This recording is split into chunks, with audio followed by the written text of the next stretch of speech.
Hello, HIN620. This is Chapter 17, where an introduction to database administration.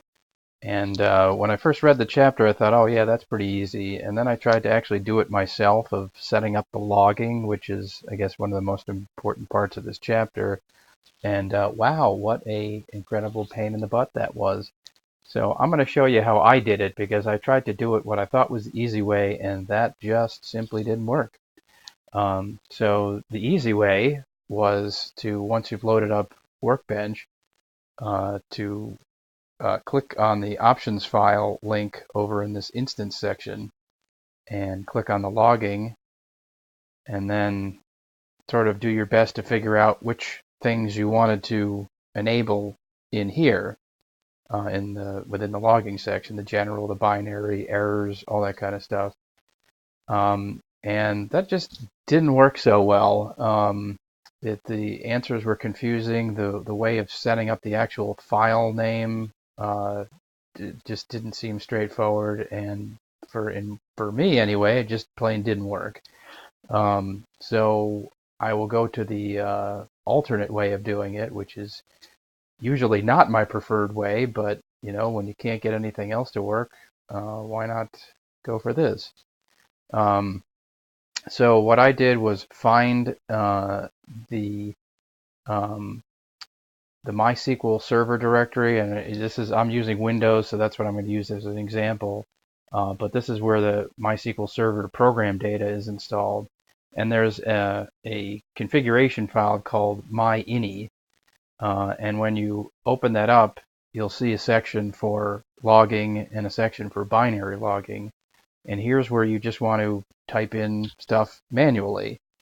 You'll want to tell it what things to log and where to put them. And so what I did was told it to log general and told it where to put it. And where I put it was the data file, the data directory that's underneath this MySQL server. And then told it to do the query and then binary. And again, for some reason this is overly confusing, that the example they give you here is log dash bin, but the correct answer is log underscore bin. And then for here, if you give it a full path, it gets confused, so we just give it a name that you want the file to start with. And then what you want to do is you want to go into your services, and again, this is Windows, so I don't know exactly how it works on Mac, and you want to stop the service and start the service. So honestly, I could have just done a restart, because the restart stops and starts. And once you've done that, you can then flip over to your data directory and see that the files have been created for you, and that there's, nothing in it right now because nothing really happened.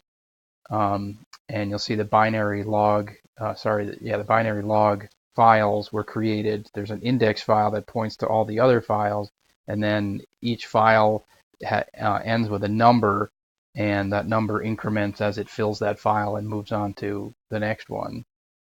And to just give you a quick idea of how this works is if I go over to the Workbench and I run a command, and I'm just running a command that I know will fail because it's got the wrong name.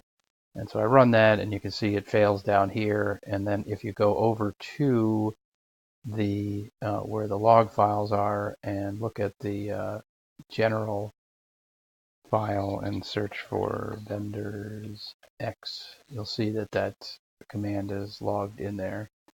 So you kind of have to play with this as to what gets logged where, but in general, that's how to actually set it up so that it works. Sorry it was so confusing, because it really shouldn't be. And maybe some of you had an easier time doing it. I did not. I'll see you in the next chapter.